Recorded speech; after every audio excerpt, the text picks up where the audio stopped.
Marko reveals all. As he exposes Horner's bad influence, Red Bull has set targets for Yuki's replacement and all the latest news. Let's rewind for a second. Earlier this year, Red Bull's parent company launched an independent investigation into allegations of inappropriate behavior made against Christian Horner by a female employee.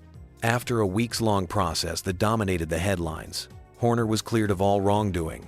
He was emphatically backed by the majority shareholders of Red Bull GmbH. It seemed, for a moment, that the storm had passed. Horner was in Bahrain, on the grid, and his driver Max Verstappen won the first race of the season.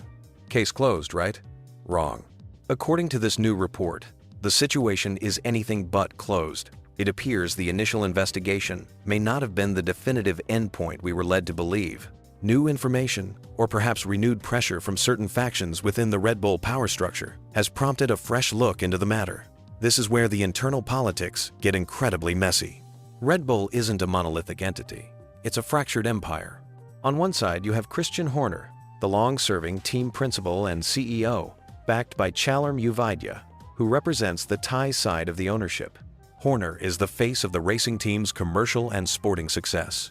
On the other side, you have the Austrian wing of Red Bull, symbolized by the formidable Helmut Marko, the advisor and head of Red Bull's driver development program.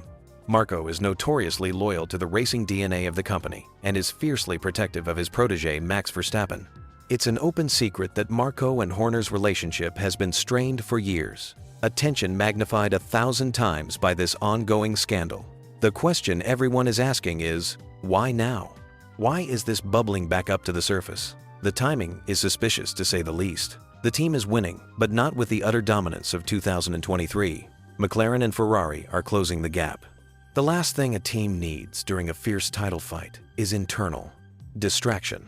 This suggests that the underlying power struggle is so intense that one faction believes undermining Horner, even if it hurts the team's performance, is a necessary step to seize control. And let's not forget the human element here. There's an employee at the center of this, whose life has been turned upside down by global media scrutiny. She has reportedly been suspended on full pay, a move that itself has been controversial. The ongoing legal and corporate machinations ensure that this story remains a painful and public ordeal for all involved. The biggest sword of Damocles hanging over all of this is Max Verstappen. Max's contract is believed to have clauses that could allow him to leave if his key ally, Helmut Marko, were to depart. Verstappen's loyalty to Marko is absolute. He has repeatedly stated that Marko is a crucial reason for his success and his comfort at Red Bull. If this new investigation is seen as a power play by the Horner divided by Thai faction against the Austrian divided by Marko faction, and if it were to result in Marko being forced out, all bets are off. We could be looking at a scenario where the triple world champion, the most valuable asset in motorsport, becomes a free agent. The domino effect would be unimaginable. Mercedes, desperate to replace Lewis Hamilton, would throw a blank check at him. Ferrari would have to consider the unthinkable. The entire driver market, which is already frozen while everyone waits for Carlos Sainz to make a decision, would go into a frenzy. Furthermore, this drama creates a toxic environment within the Milton Keynes factory. Engineers, mechanics, designers, their work is being overshadowed by boardroom battles. How can you focus on extracting the last thousandth of a second from your RB20 when your bosses are engaged in a civil war played out on the front pages of the world's newspapers? This kind of distraction is a luxury no team can afford when the competition is this fierce. In conclusion, this isn't just another headline. This is a 5-alarm fire for Red Bull Racing. A new investigation into Christian Horner doesn't just risk his job. It risks tearing the entire team apart. It risks alienating their superstar driver. It risks handing the initiative to their rivals on the track. The 2024 season is proving to be a thriller on the circuit, but the real battle for the soul of Red Bull Racing is being fought not on the asphalt, but in the shadows of corporate boardrooms. And the outcome of that battle will define Formula One for years to come. First, let's look at the context. Lando Norris is, right now, the hottest property in Formula One not named Max Verstappen. He's young, incredibly talented, immensely popular, and now he's a race winner. He's the cornerstone of the McLaren project.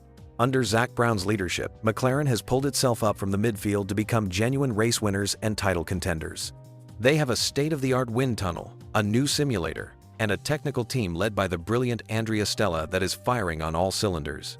Lando is under a long-term contract, and he consistently speaks about his belief in the project and his happiness with the team. So why would he ever leave? Well, this is Formula One, and the allure of driving for the most dominant team of the era is a powerful thing. And this is where Helmut Marko comes in. Marko is the master strategist behind Red Bull's driver program. He spotted Sebastian Vettel, he nurtured Daniel Ricciardo, and most importantly, he fiercely protected and promoted Max Verstappen. His eye for talent is unmatched. When Marko speaks about a driver's future, you listen. In this interview, he was effusive in his praise for Norris. He acknowledged his speed, his racecraft, and his maturity. But the key quote was something along the lines of, and I'm paraphrasing, "Norris is certainly a candidate for a top team in the future, and we are, of course, always interested in the best drivers." Now, on the surface, that sounds like a standard paddock compliment. But coming from Marko, it's more than that. He's not one for empty flattery. This is a calculated statement. It serves multiple purposes. Firstly, it's a genuine acknowledgement of Norris's talent.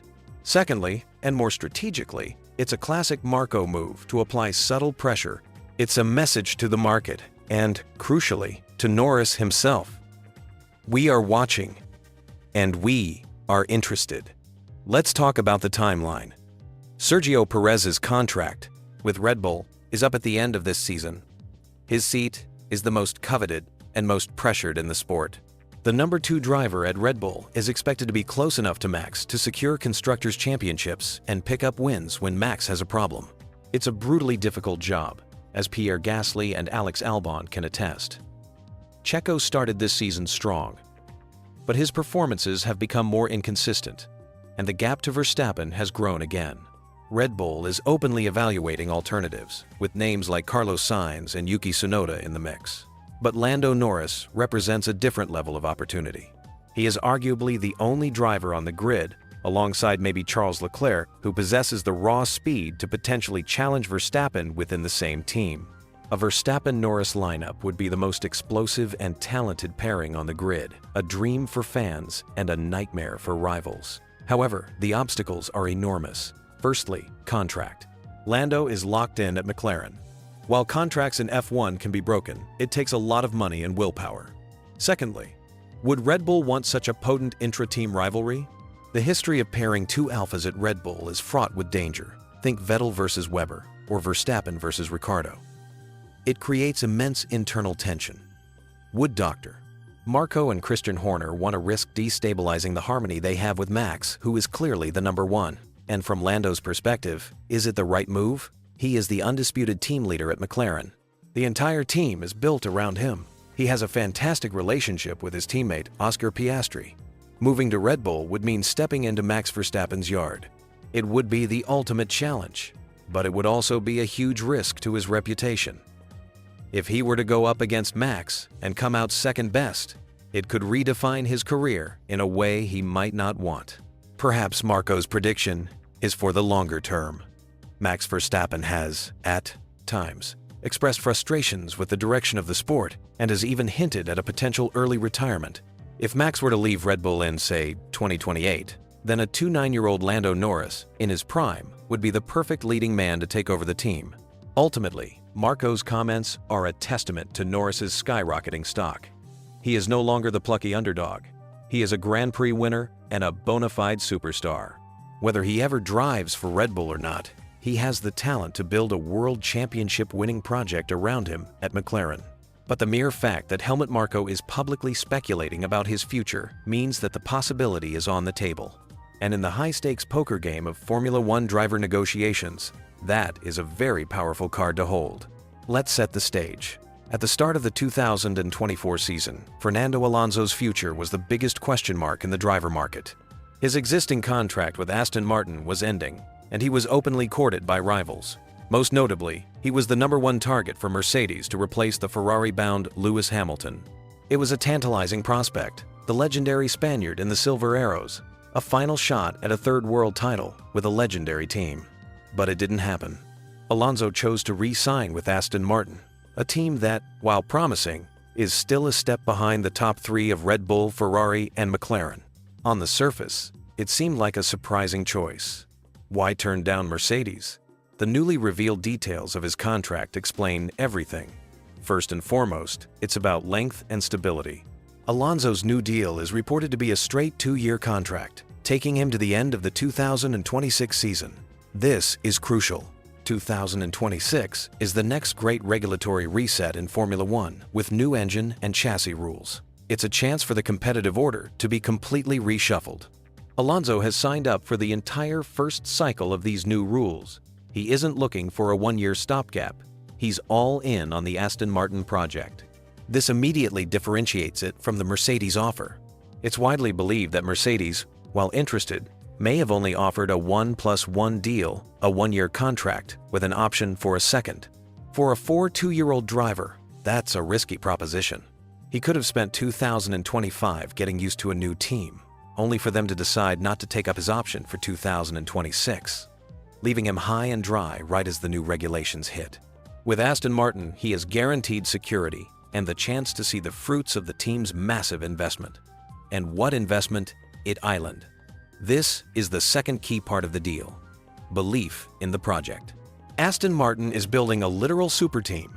They have a brand new, state-of-the-art factory at Silverstone, one of the most impressive facilities in the entire world of motorsport. They have a new wind tunnel coming online. They have poached top talent from other teams, including Red Bull's star aerodynamicist Dan Fallows. For Alonso, this isn't just about driving a car. It's about being the central figure in building a championship-winning team from the ground up. He has a seat at the table, with immense influence over the direction and development of the car. At Mercedes, he would have been replacing a legend, stepping into a pre-established structure. The third element is partnership. Alonso has found a kindred spirit in team principal Mike Crack and, crucially, in billionaire owner Lawrence Stroll. Stroll's ambition is limitless. He is investing hundreds of millions of dollars, not to be 5th or 6th, but to win world championships. Alonso sees that ambition and believes in it. He has a fantastic relationship with Lance Stroll, which creates a stable and harmonious team environment, something that has not always been the case in Fernando's career. Finally, there's the personal aspect. Alonso is comfortable at Aston Martin. He is valued not just as a driver, but as a leader and an icon. This contract likely comes with significant commercial opportunities, linked to the Aston Martin brand, extending his career beyond his driving days. He can see a future for himself within the organization. By staying, Alonso has also taken himself out of the annual silly season circus. He has stability. The driver market can now move forward, with Carlos Sainz deciding between Sauber divided by Audi and Williams, and Mercedes now having to look squarely at promoting young Andrea Kimi Antonelli or taking a chance on Sainz. In conclusion, Fernando Alonso's new contract is a masterstroke from both driver and team. It's a declaration of long-term faith. He isn't chasing a quick fix, he's building a legacy. He believes that with the facilities, the investment, the personnel, and his own unparalleled experience, Aston Martin can be at the front when the new era begins in 2026. He has bet on himself and his team. Whether that bet pays off with a third world title remains to be seen, but one thing is for sure. The story of Fernando Alonso is far from over, and its next chapters will be written in British racing green. Let's start with what we know for sure. The top teams have one seat locked down, but their second seats are sources of immense speculation. Red Bull. Max Verstappen is locked in until 2028, but Sergio Perez's seat is the hottest topic in the paddock. His contract is up, and his form has been a roller coaster. Red Bull is openly evaluating replacements, from within their own ranks with Yuki Tsunoda and Liam Lawson, or from the outside, with Carlos Sainz being the prime candidate. This is domino has shown. They've already pulled the trigger on the biggest move. Charles Leclerc is on a long-term deal, and Lewis Hamilton is arriving in 2025. That means Carlos Sainz, a race winner this very season, is out. His availability is the catalyst for this entire market freeze. He is the key domino. The Papaya team is the picture of stability. Lando Norris is signed until the end of 2025 at least, and Oscar Piastri is locked in until the end of 2026. Their lineup is set, and is arguably the most exciting young pairing on the grid. No moves here. This is the biggest question mark after Red Bull. With Hamilton leaving for Ferrari, a coveted seat opens up. Toto Wolff has options. the experienced race-winning Carlos Sainz, or the gamble on one 7-year-old prodigy Andrea Kimi Antonelli. Their decision will be Domino #2. Aston Martin, the second green seat, was just confirmed. Fernando Alonso's new multi-year deal means he's staying. Lance Stroll's seat is owned by his father, Lawrence, so it's his for as long as he wants it. Their lineup is confirmed: Alonso and Stroll. Now, let's get to the chaos, the midfield, and the back markers. This is where the dominoes will fall hardest. Alpine. Both seats are available. Esteban Ocon and Pierre Gasly are out of contract. Alpine is in a rebuilding year, languishing at the back. They need a complete reset. They could promote from their junior academy, or they could become a landing spot for drivers who exit out, miss out on top seats. They are a prime destination for Domino #3 and #4. Alex Albon is under contract, but is being chased by every team with a vacancy. His performances have been stellar. However, team principal James Vowles is desperate to build around him. The second seat, currently occupied by Logan Sargent, is under severe threat. Carlos Sainz is also a major target for Williams, who see him as a statement signing to lead their ambitious project. They are a key player. Vicar Brand. Both Yuki Tsunoda and Daniel Ricciardo have something to prove. Tsunoda is driving the best he ever has, making a strong case for that Red Bull seat. Ricciardo needs to find his old form to secure his F1 future. Their fate is directly tied to what happens at Red Bull. This is Domino #5 and #6. This is arguably the most intriguing seat. Valtteri Bottas and Zhou Guanyu are almost certainly out. The team is transforming into the factory Audi Works team for 2026. They have money, ambition, and a blank canvas. They have thrown a massive multi-year contract offer at Carlos Sainz to be their franchise driver. They are all in on him. Their entire plan hinges on Sainz's decision. This is the epicenter of the domino effect. Both Kevin Magnussen and Nico Hülkenberg are out of contract. Hülkenberg has been exceptional and is attracting interest from higher up the grid, like Sauber. Haas will likely have at least one new driver, and they often favor experience. They will be waiting to pick up the pieces from the moves above. So, what's the timeline? How does this all play out? It starts and ends with Carlos Sainz. He is holding the best cards. He has a winning offer from Sauber divided by Audi, interest from Williams, and is a prime candidate for Mercedes and Red Bull. He will take his time, waiting to see if a seat at a top team opens up. Once Sainz decides, the music starts and everyone else must find a chair. If he chooses Sauber divided by Audi, it takes him off the board and confirms Audi's flagship driver. This might push Hülkenberg towards Williams or to stay at Haas. If he chooses Williams, it would be a huge coup for them and likely mean Alex Albon is locked in as his teammate, ending any speculation of a move for him. If he miraculously gets the Mercedes seat, it solves Toto Wolff's problem and sends Antonelli back to another year in F2 or to Williams. If he gets the Red Bull seat, it means Perez is out and the Red Bull Junior driver program gets a snub.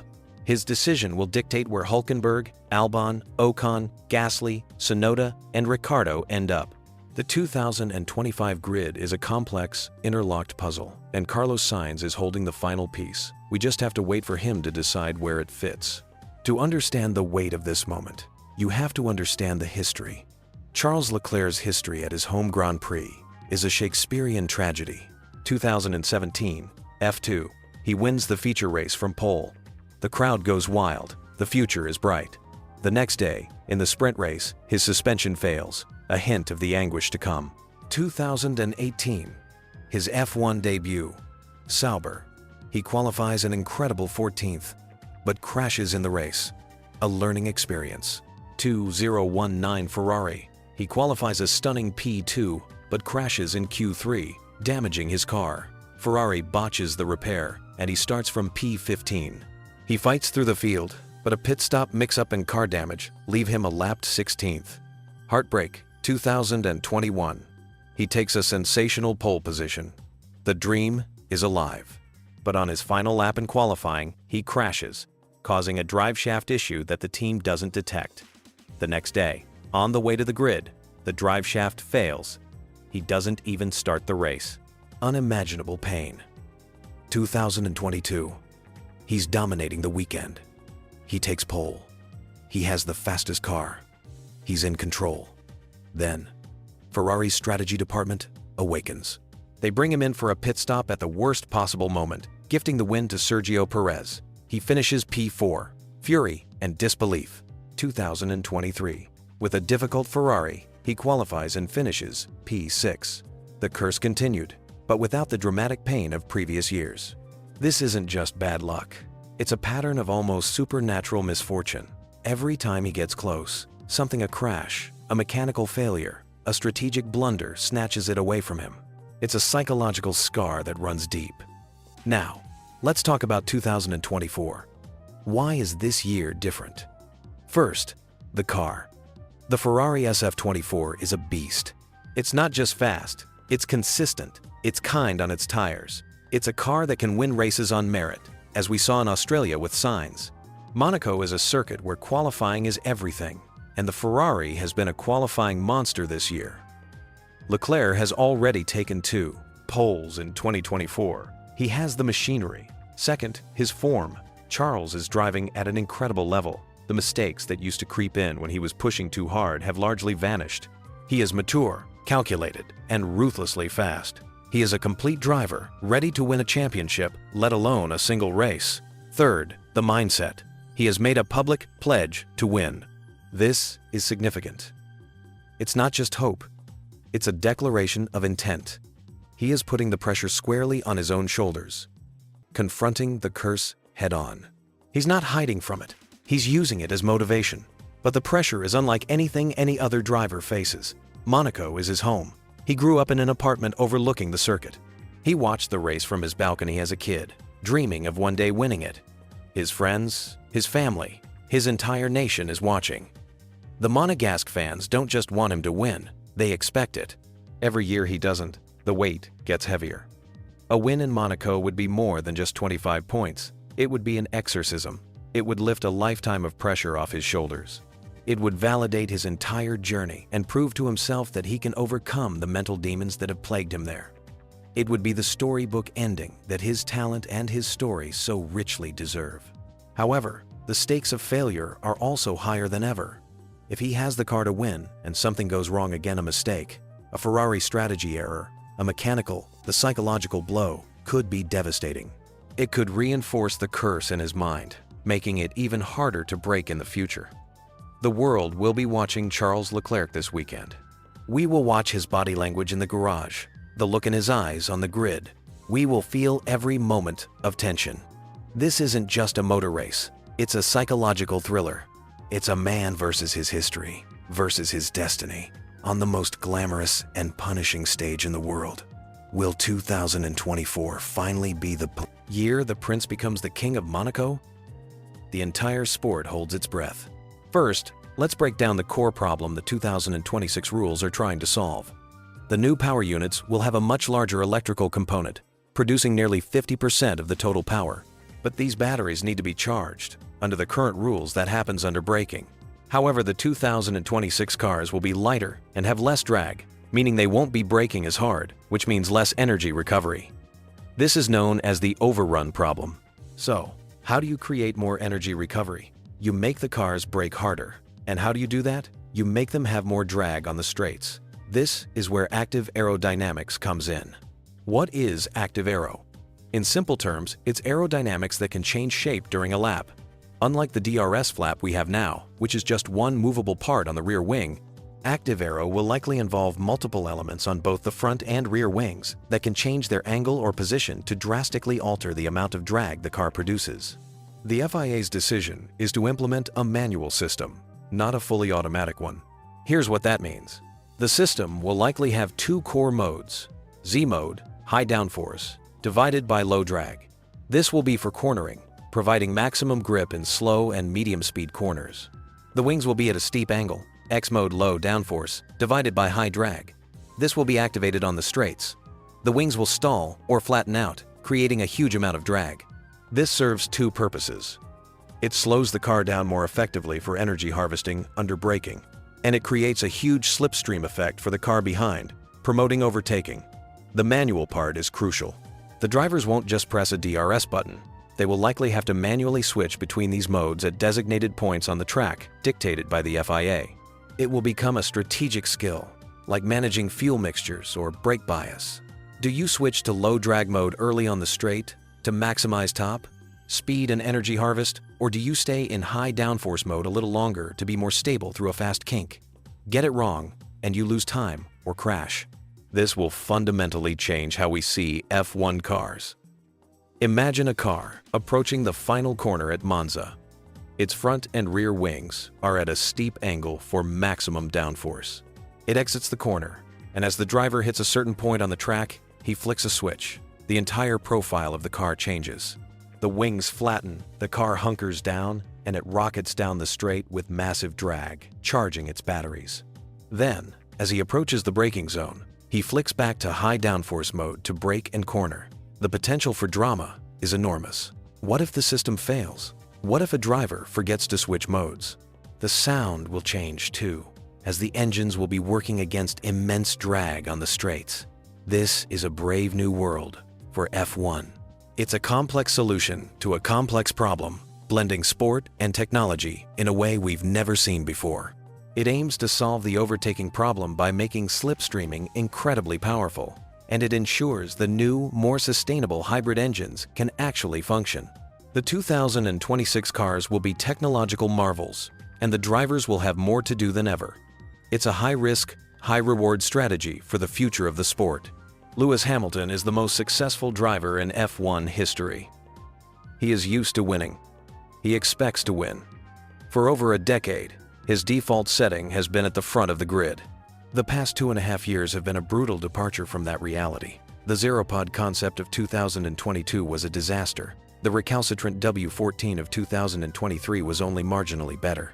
Now, the W15 is a confusing mix of performance. It has moments of brilliance, often in qualifying, but it is wildly inconsistent and suffers from a fundamental lack of pace compared to Red Bull and now Ferrari and McLaren. Hamilton's admission is significant because it's a break from the classic team rhetoric.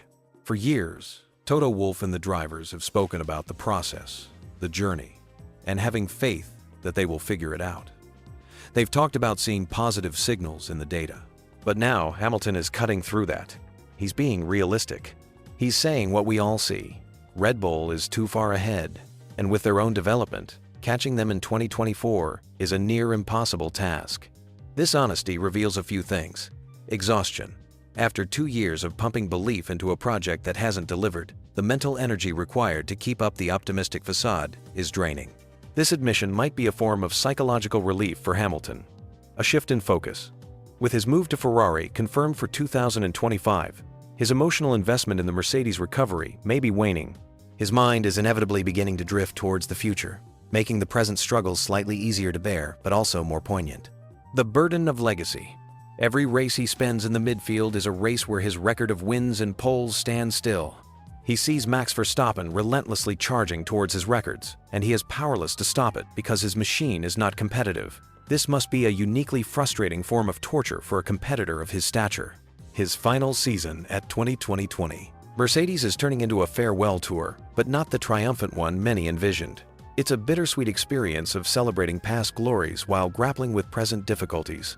Every interview is about his time at Mercedes, his memories, while he's driving a car that is a stark reminder of how far they have fallen.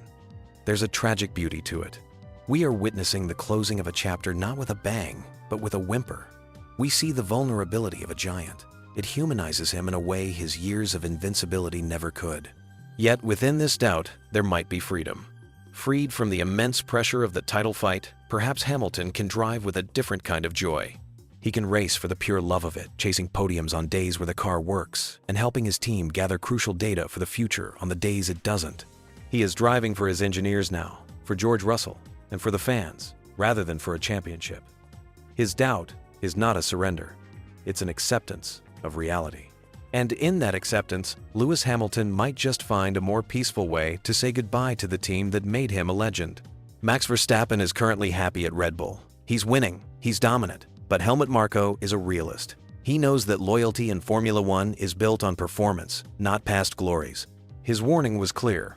If Red Bull doesn't nail the 2026 regulation changes, Max will look elsewhere. Why is 2026 such a big deal?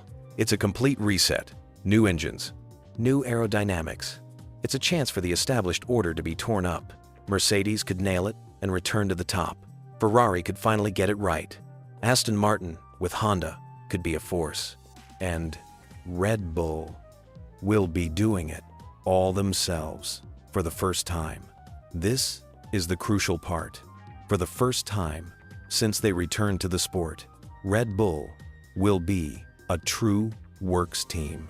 They're building their own powertrains under the banner of Red Bull Powertrains. They are divorcing from Honda and going it alone.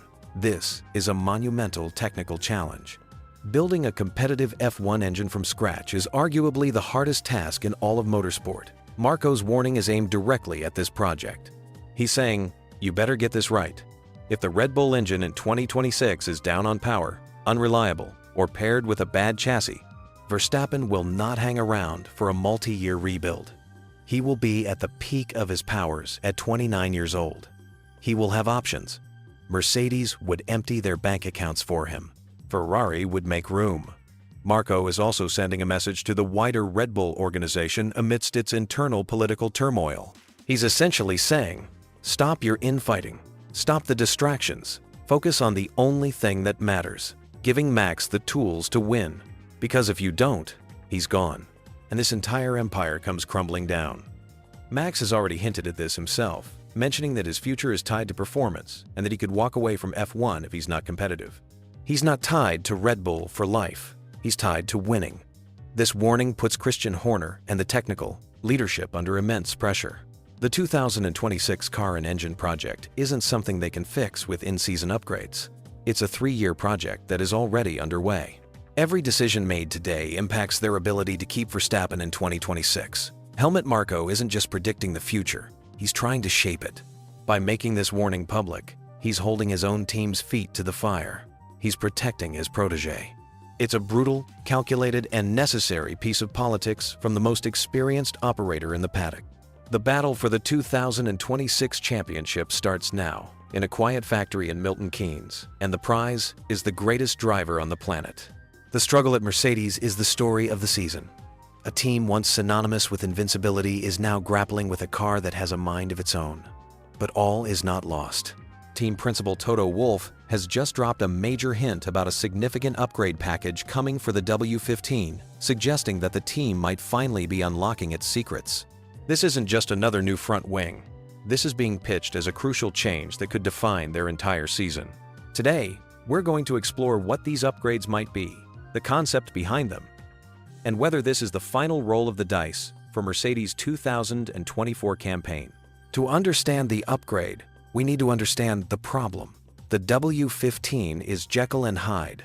On certain tracks, in certain conditions, it looks competitive. Lewis Hamilton took a brilliant pole in China, but on other tracks, it's a handful, suffering from a narrow operating window and a persistent lack of downforce, especially in high-speed corners. Toto Wolff has spoken about the team finally understanding the physics behind their issues. This is key. It suggests they've moved past just trying different setups and have identified a fundamental aerodynamic flaw in the car's concept. So, what is the upgrade likely to focus on?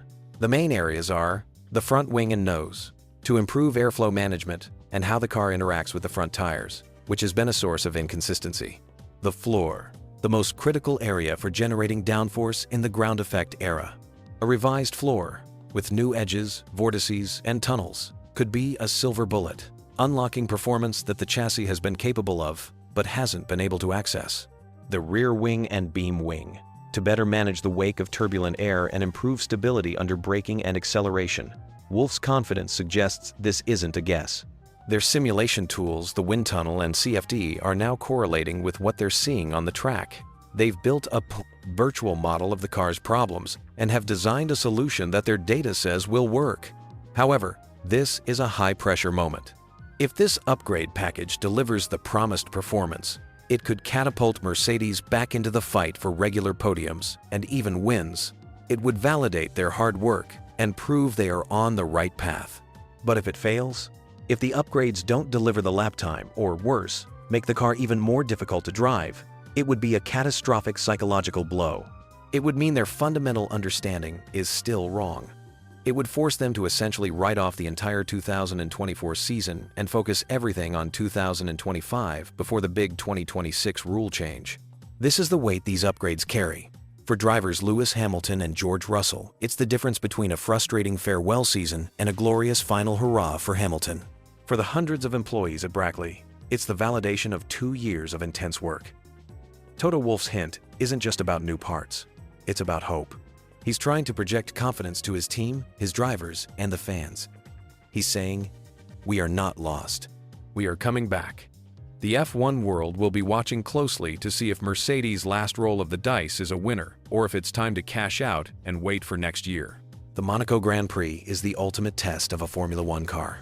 It's not about horsepower, it's about mechanical grip, downforce, and driver confidence. And this year, McLaren arrives as a genuine threat to end Red Bull's dominance. Lando Norris has just revealed that the team is bringing a key upgrade to Monaco, specifically tailored to the unique demands of this street circuit. This isn't a coincidence, it's a declaration of intent. Today, we're diving into what this upgrade likely is, how it will help around the tortuous streets of Monte Carlo, and whether it can give Norris or Piastri the edge to win. McLaren's MCL38 is already a fantastic car. Its strength is its strong downforce and efficient aerodynamics, which is exactly what you need in Monaco. But to win here, you need every millisecond you can find. Lando Norris mentioned an upgrade focused on low-speed performance. Monaco is a sequence of low to medium-speed corners. So, what specific parts could this involve? A new front wing, the most likely candidate. In low-speed corners, a front wing that can generate strong downforce and cleanly manage airflow to the rest of the car is priceless. A revised wing could provide more grip and better turn-in, allowing the drivers to attack the hairpin, the Casino Square, and the famous Fairmont Hotel corner with more aggression. Suspension tweaks. Mechanical grip is king in Monaco. Upgrades to the suspension components could allow the car to ride the infamous bumps and curbs of Monaco more effectively, keeping the platform stable and the tires planted. This is worth a huge amount of lap time. A revised floor edge. The floor generates the majority of the downforce. Tweaking the edges where the floor meets the track could optimize the car's performance in the slow, tight corners where the car is at its highest angle of attack. The psychology of this upgrade is as important as the performance. Bringing an upgrade to Monaco shows incredible confidence. It's a BOD, high-risk, high-reward strategy. Introducing new parts at a track where there is zero room for error is brave. But if it works, it immediately puts McLaren on the front foot. For Lando Norris, fresh off his first win in Miami, this upgrade could be the thing that gives him the confidence to fight for pole position. In Monaco, pole is everything. It's 80% of the victory. If he can qualify first, he can control the race from the front. For Oscar Piastri, who was incredibly quick here last year and famously won the F2 feature race, a car with even more low-speed grip could make him a podium threat, or even more. McLaren is no longer a team hoping for a good result. They are a team expecting to win. This Monaco-specific upgrade is the clearest signal yet that they have the resources, the intelligence, and the ambition to attack every race on its own terms. Red Bull and Ferrari, beware. The papaya arrows are pointed right at you. The internal war at Red Bull Racing is the off-track story that refuses to die. Just when we think it's settled, a new chapter erupts. The latest comes from the formidable Dr. Helmut Marko, who has reportedly stated that sacking Christian Horner would have been the right decision for the team. This isn't just a comment, it's a nuclear option. It's a public admission from within the team that the leadership is fundamentally divided. Today, we're analyzing Marko's stunning stance, the deep rift it reveals, and what it means for the future of everyone involved, especially Max Verstappen. To understand the gravity of this, we need to recap the factions. The Horner faction, backed by the Thai majority shareholders, focused on commercial success and the racing team's brand. The Marko faction, backed by the Austrian side of Red Bull, focused on the racing DNA and driver development. Marko's reported comment is the clearest signal yet that the Austrian faction not only believed the allegations against Horner, but believed that removing him was necessary for the health of the team. This suggests the internal investigation's clearance of Horner was not accepted by everyone in power. By saying this, Marko is doing several things. Undermining Horner's authority. He's publicly questioning the leadership of his own team principal, making it incredibly difficult for Horner to command authority when his own advisor is contradicting him. solidifying his own position. He's aligning himself with the pure racing ethos, presenting himself as the guardian of Red Bull's competitive spirit, in contrast to Horner's commercial focus. Sending a message to Verstappen. He's showing Max that he is fighting his corner and that his loyalty lies with the racing side, not the corporate side. This creates a toxic and unsustainable environment. How can engineers and mechanics take direction from Horner when they know Marko disagrees with his very presence? It forces everyone in the past team to choose a side. The only winner in this is Max Verstappen, who holds all the power. Both factions need him. But this is also a terrible distraction for him. The only way this ends is with one faction forcing the other out. Marko's comments suggest the war is not over. It's just entering a new, more aggressive phase. The stability of the most dominant team in F1 hangs in the balance. We often talk about the on-track battles, the driver rivalries, and the technical innovations. But today, we're talking about a different kind of victory, a victory for the sport itself. Formula One is claiming a massive world record, stating that it is now the world's most popular annual sporting series with a staggering global audience. This isn't just a boast, it's backed by incredible data that proves the drive to survive effect, and Liberty Media's strategy has transformed F1 from a niche sport into a global cultural phenomenon. Today, we're breaking down the numbers, exploring how this happened, and asking what it means for the future of the sport we love. The numbers are mind-boggling. According to the report, the 2023 season attracted a cumulative global audience of 1.5 billion viewers. Let's put that in perspective. That's over 1 out of every 5 people on the planet tuning in to at least one race.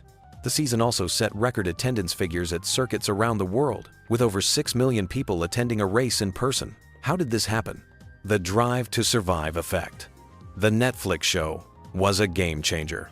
It humanized the drivers, dramatized the team rivalries, and gave casual fans a behind-the-scenes look they'd never had before. It created superstars and brought in a whole new, younger, and more diverse audience. Liberty Media's digital push. Since taking over, Liberty has embraced social media and digital content. Their YouTube channel, with its race highlights, tech talks, and driver features, is a masterclass in sports marketing. They've made the sport accessible and engaging 24/7, not just on race weekends. The Verstappen versus Hamilton rivalry. The epic 2021 title fight was a global sporting event that captured the attention of the entire world. It was a perfect storm of drama, controversy, and incredible skill. Geographical expansion. Races in new markets like Miami, Las Vegas, and soon-to-be Madrid have tapped into huge new fan bases and brought a sense of glitz and glamour that attracts mainstream attention. This growth is fantastic for the sport. It means more revenue for the teams, making the grid more stable. It attracts bigger sponsors. It justifies the expansion to new, exciting circuits. But with growth comes challenges. Has the sport become too focused on the spectacle over the sport? Are the new sprint races and Las Vegas-style shows diluting the purity of racing? Are traditional fans being left behind? The balance is key. F1 must nurture its new fans while respecting its core base. It must expand while preserving the historic tracks like Spa and Monza that are the soul of the sport. Claiming the title of the world's most popular annual sport is a monumental achievement. It's a testament to the power of great storytelling and the universal appeal of speed, competition, and human drama. The challenge now is to keep that momentum going without losing what made the sport great in the first place. Fernando Alonso is never one to shy away from a bit of mind games, and his latest comments are absolute gold. The two-time champion has aimed a brilliant, cheeky dig at rivals Mercedes and Ferrari, suggesting that their recent improved form is because they've finally started copying Aston Martin's car concept. It's a hilarious and savage remark, but is there any truth to it? And what does it tell us about the state of F1's development war? Today, we're unpacking Alonso's dig and exploring the fine line between inspiration and imitation in Formula One. Alonso's comment plays on a classic F1 trope, the copycat. In a sport where margins are so thin, teams are constantly spying on each other, taking photos, and trying to reverse engineer successful concepts. The side pods are the most visible example. Aston Martin started the 2023 season with a very strong car, a clear second best. Their car featured a distinct downwash side pod solution. Fast forward to 2024, and both Mercedes and Ferrari have moved their own designs closer to that concept. The Mercedes W15, in particular, is a radical shift from its zero-pod design to a more conventional, Aston-like approach. So, is Alonso right? In a way, yes. The grid has arguably converged towards a design philosophy that Aston Martin and Red Bull have proven works best under these regulations. It's not about literally copying, but about following a proven development path. Alonso's dig is genius because it does two things. It complements his own team. He's bigging up Aston Martin's engineering department, suggesting they were ahead of the curve and that the big teams are now playing catch-up to them. It gets under their skin. It's a psychological jab. He's implying that Mercedes and Ferrari, with their vast resources, had to look at a customer team for answers. It's a way of knocking them down a peg. It's typical Alonso, witty, confident, and designed to provoke a reaction. It shows that even in a season where Aston Martin might not be the second fastest team anymore, the old lion still has the fight and the wit to challenge the establishment. We've talked about the curse, the pressure, and the car. But for Charles Leclerc, the Monaco Grand Prix is about something much deeper than sport. It's about family, legacy, and a promise made a long time ago.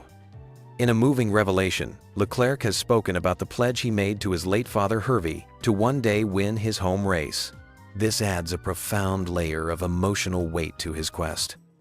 Today, we're exploring the beautiful, heartbreaking story behind the promise and why it's the ultimate motivation for the Monegasque driver.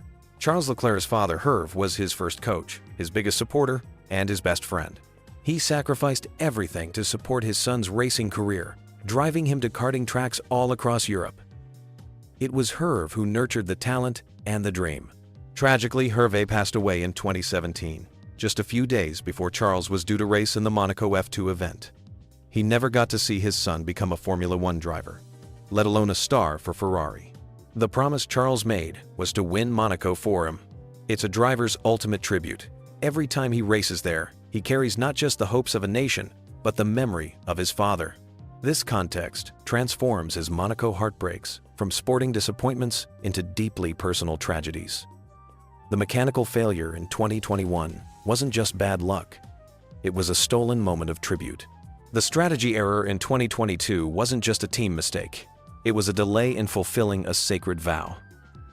This year, with a car capable of winning, the opportunity is there. The emotional energy in the cockpit will be immense. The desire to finally fulfill that promise will be overwhelming. It's a powerful human story that transcends the sport itself. Win or lose, the love between a father and his son is the real story of Charles Leclerc in Monaco. The most popular former team principal in Formula One is not done with the sport just yet. Günther Steiner, the charismatic star of Drive to Survive, has revealed that he is in talks with 3 different Formula One teams about a potential return to the paddock. This is huge news. But what role would he play, and which teams could possibly be interested? Today, we're playing detective, speculating on the most likely destinations for Günther Steiner's grand return. Steiner's value is undeniable. He is a master of marketing, a genius at securing sponsors, and a charismatic leader who can build a team's profile. He may not be a technical expert, but in the modern F1, commercial success is just as important as aerodynamic success. So, which 3 teams could be talking to him? Haas, the most obvious. Was his departure a mistake? Are Gene Haas and the new management realizing they've lost their biggest personality and commercial asset? A return to a familiar environment is possible. Sauber, divided by Audi. This is a fascinating possibility. Audi is a massive corporate entity entering F1. They need a charismatic, experienced, and commercially astute team principal to be the face of their operation and attract big-name sponsors. Steiner fits that bill perfectly. Williams. James Vowles is doing a brilliant job, but could they use Steiner in a different senior commercial role to help attract more investment and sponsors to fund their rebuild? Alpine. A team in complete disarray. They need a strong leader to reset the culture and give the team a clear identity and direction. Steiner's no-nonsense approach could be exactly what they need. Wherever he ends up, one thing is for sure. The paddock would be a much more entertaining place with Günther Steiner back in it. His return would be the ultimate comeback story. For over 2 years, Red Bull and Max Verstappen have seemed invincible. but nothing in Formula One is perfect.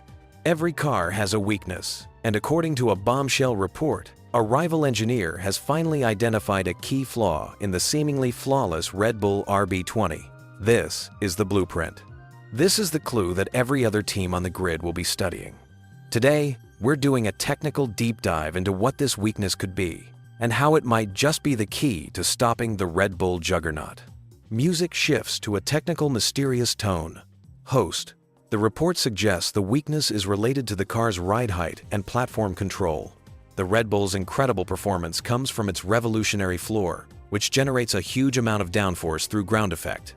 For this to work perfectly, the car needs to ride at a very specific, very stable height from the track surface. Any bouncing, porpoising, or instability hurts its performance. The rival engineer has supposedly figured out that the RB20 is particularly sensitive to changes in ride height. If you can disrupt the car's platform, you can seriously dent its performance. How can you do this? Bumpy tracks.